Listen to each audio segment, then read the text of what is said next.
여러분 안녕하십니까? 누리 PD입니다. 자, 뭐 전쟁을 하든 대결을 하든 이 정면 대결을 해서 이길 수 있으면 제일 좋죠.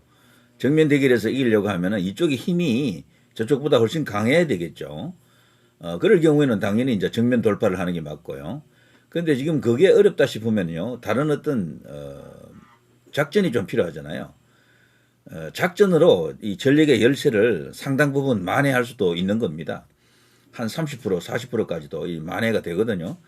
국민의힘 혹은 지금 이재명 대통령을 저지하기 위해서 어떤 거대한 빅텐트 같은 게 지금 만들어지는 것으로 보이는데, 그 중심 인물이 누가 되느냐? 그 중심 인물이 김문수가 유력하다라는 그런 전망도 없잖아 있습니다. 제가 볼 때도 김문수가 유력한 것이 이 상대하고 싸울 때 보면요, 서로 비슷한 사람끼리 싸우게 되면은 이긴 우열이 금방 드러나요. 그런데 이쪽이 가진 전력, 이쪽이 가진 장점을 이 반대쪽에서는 갖고 있지 않지만 다른 걸 갖고 있는 경우, 소위 비대칭이죠, 비대칭. 비대칭 전력에서 우세하면은 해볼만 하거든요. 저는 개인적으로 이재명을 상대로 싸우려고 하면요, 최강이 김문수라고 봅니다. 현재 지지율만 볼 게 아니에요. 비교를 딱 해보면 압니다. 딱 맞춤형 이재명 천적입니다. 이재명 킬러예요. 김문수가.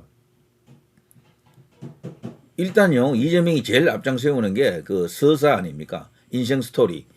뭐 제가 가끔 이야기했기 때문에 다시 이제 반복은 안 합니다만, 그 손가락 잘린 중학교, 고등학교 시절에 그 공장에서 일했잖아요. 소년공으로서. 그러면서 그 나름의 그 성공 스토리가 있거든요.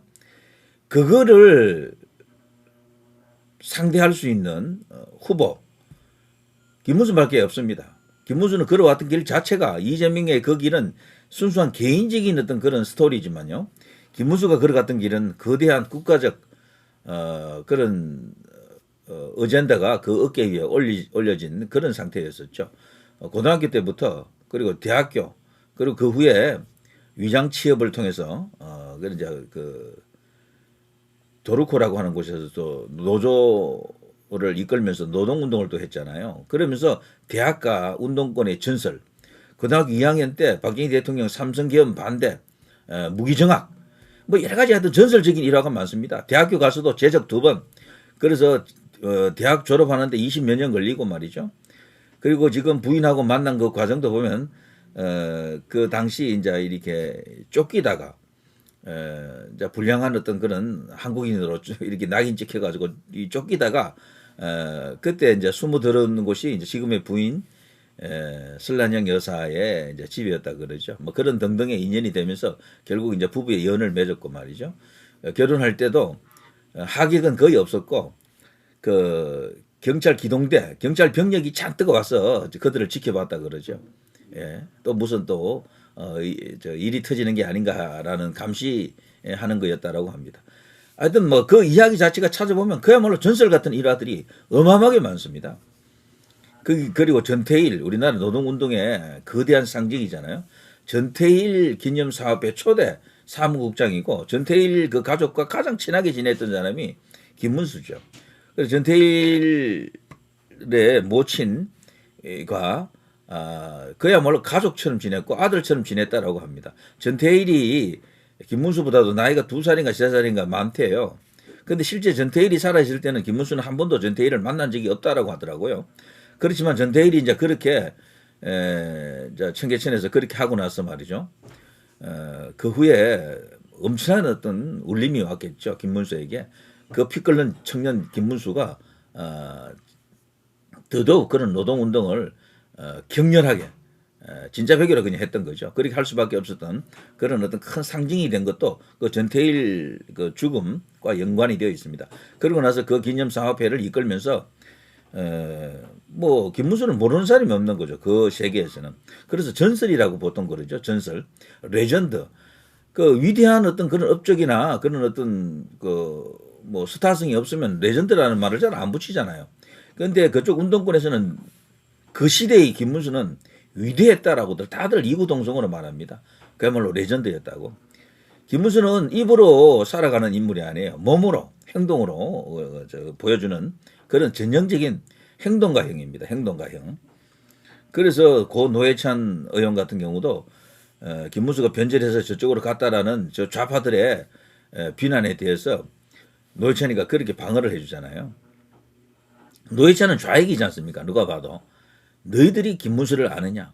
김문수가 그 젊은 날 얼마나 위대했는지 너희들이 아느냐? 그렇게 말하잖아요. 그런 노회찬도 김문수의 영향권 안에서 김문수를 롤모델로 삼았다고 하더라고요. 심상정도 역시 그랬고.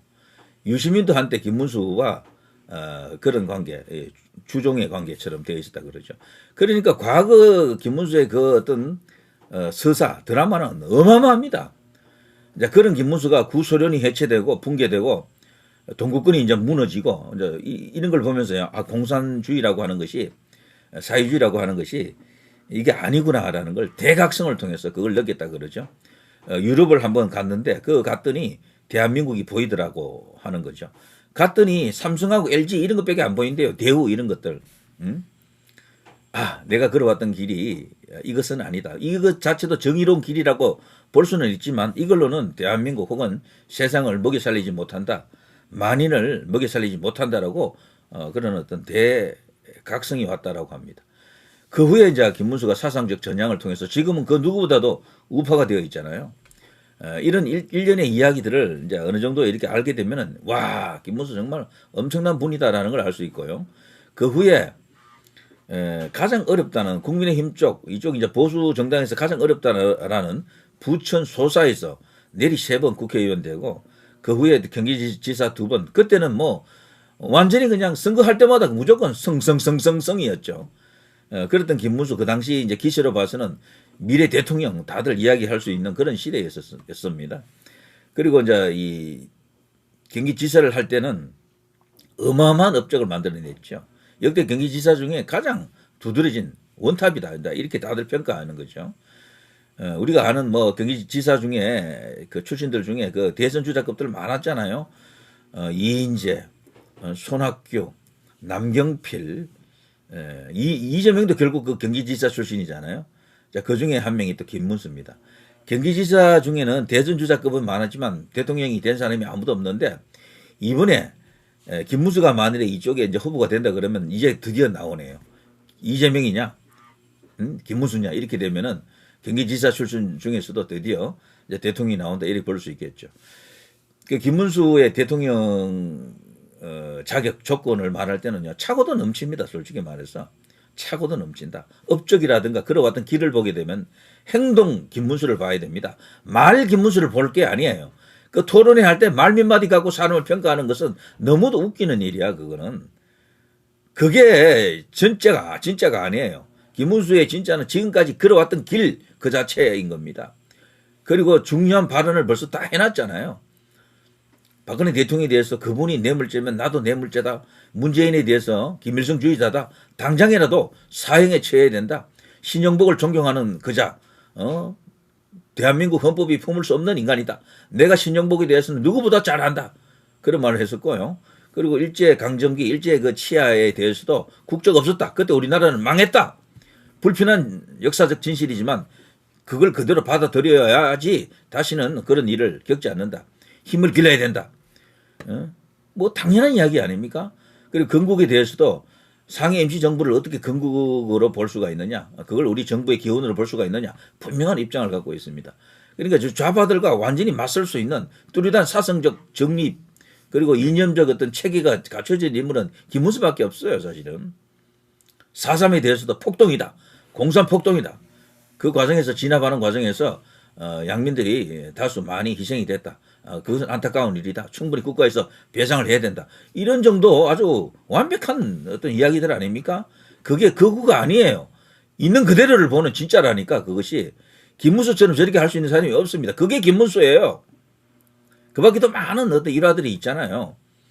자, 그걸 보고서 김문수가 뭐 다른 이런 어떤 선거 국면에서 전략적으로 작전상 어떤 발언을 하더라도 이해를 하세요. 지금의 이 김문수는 선거용 김문수입니다. 진짜는 그 전에 다 나와 있었던 거야. 부정선거에 대해서도 결국은 말을 했잖아요.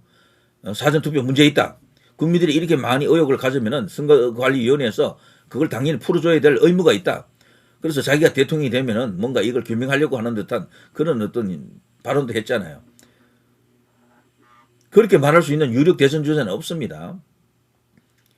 진짜로 후보가 될 수도 있는 위치에 있는 사람, 지지율이 많이 남아있는 사람 중에 부정선거를 그렇게 언급하는 사람이 아무도 없다니까.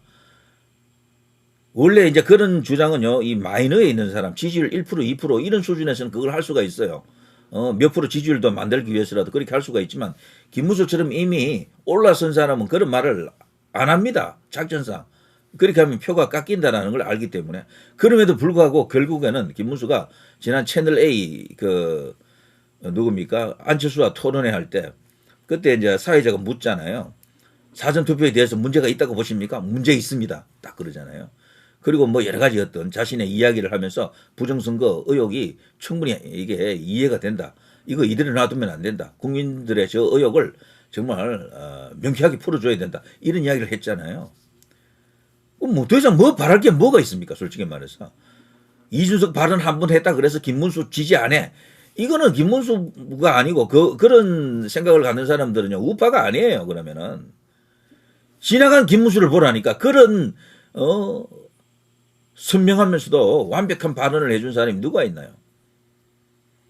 자, 제가 김문수 이야기를 한다는 게요. 또 이제 이런 이야기를 갖고 또 많이 시간을 끌었는데, 자, 김문수의 발언 한번 보십시오. 제가 볼 때요. 이재명의 저 서사를 잡을 수 있는 유일한 인물 김문수고, 업적을 보더라도 경기지사 대 경기지사 아닙니까? 이재명은 또 경기도에서 그 성남시장을 또 2번 했잖아요.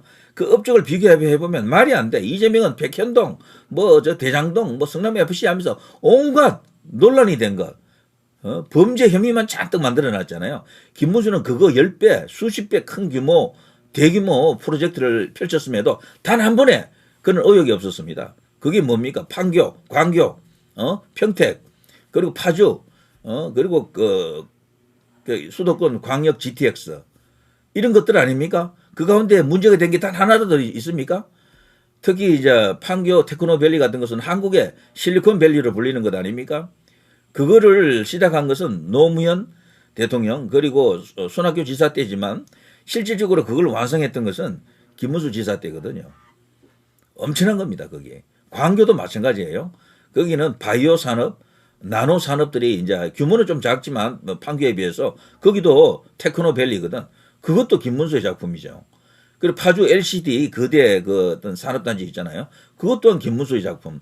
평택에 삼성전자, LG 관련 업체들이 거기 가 있잖아요. 세계적인 거기 IT 공장들이 거기 있습니다. 반도체 공장 비롯해서요. 그것 또한 누구 작품입니까? 김문수하고 연결되어 있잖아요. 광역 GTS 교통망 그것도 얼마나 획기적인 선제적 아이디어입니까? 그거 김문수에 의해서 입안된 것 아닙니까? 기획되고 입안된 것 아니에요? 그러니까 업적이나 능력으로 봐도 뭐 비할 데가 없습니다.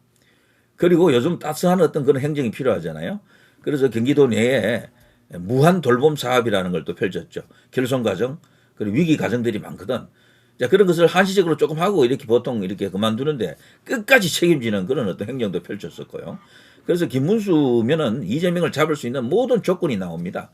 업적이면 업적, 서사면 서사, 그리고 또 무엇보다도 청렴성. 청렴성에서는 비교가 안 되잖아.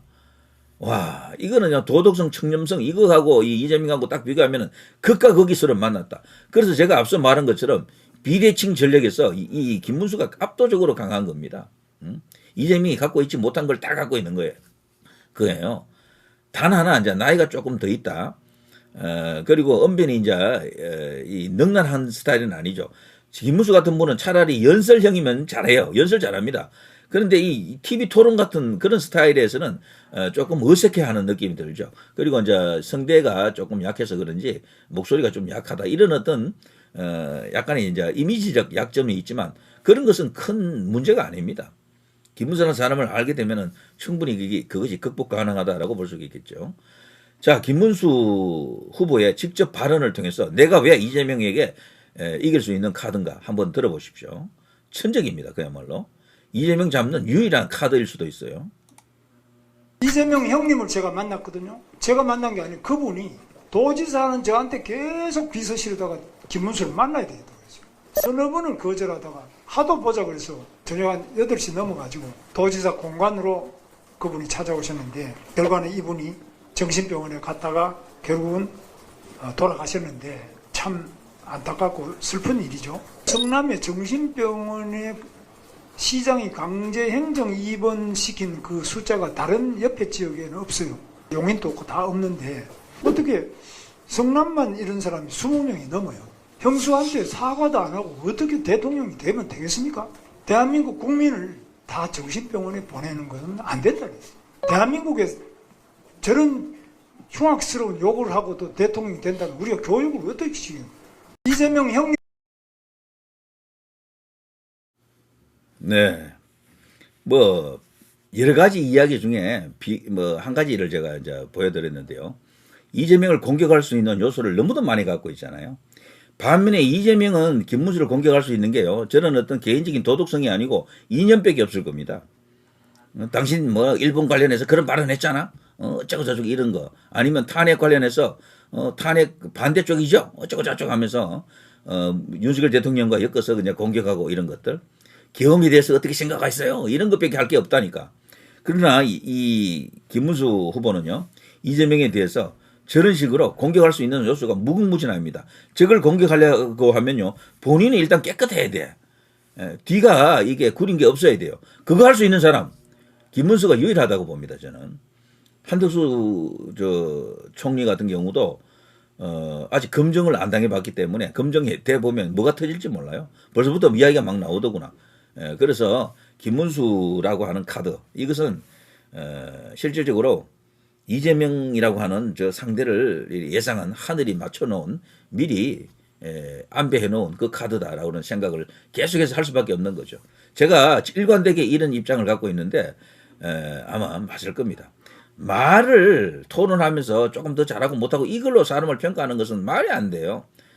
김문수 후보는 그 정직성, 진정성, 진실성 그리고 진정성 이런 것들이 대한민국을 한 단계 더 업그레이드 시킬 발전시킬 수 있는 그런 대통령으로서 차고도 넘치는 조건을 갖고 있다. 자격 조건이다. 이런 생각이 들죠. 자, 이재명을 상대하기에는 가장 완벽한 카드가 맞을 겁니다. 다른 걸로 이기려고 하면 안 돼요. 이재명이 간단한 인간이 절대 아닙니다. 말 몇마디로 넘어가는 사람이 아니에요. 진짜 배기로 들어가야 됩니다. 진짜가 나타나야 된다. 그 진짜가 바로 김문수다 이런 이야기죠. 자, 누리 PD 김준희였습니다.